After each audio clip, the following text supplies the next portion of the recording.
As imagens que trouxe de volta. A teoria sobre Michael Jackson.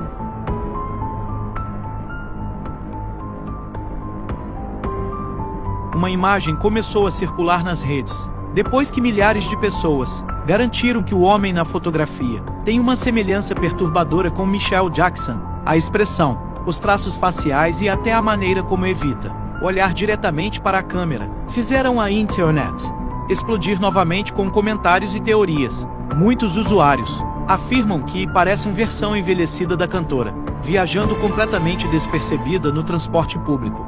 Não há evidências de que ele seja realmente Michael Jackson, mas a fotografia reafirmou uma das histórias mais famosas e bem-sucedidas sobre a ideia de que ele nunca realmente desapareceu dos olhos do público. Será que ele ainda está vivo?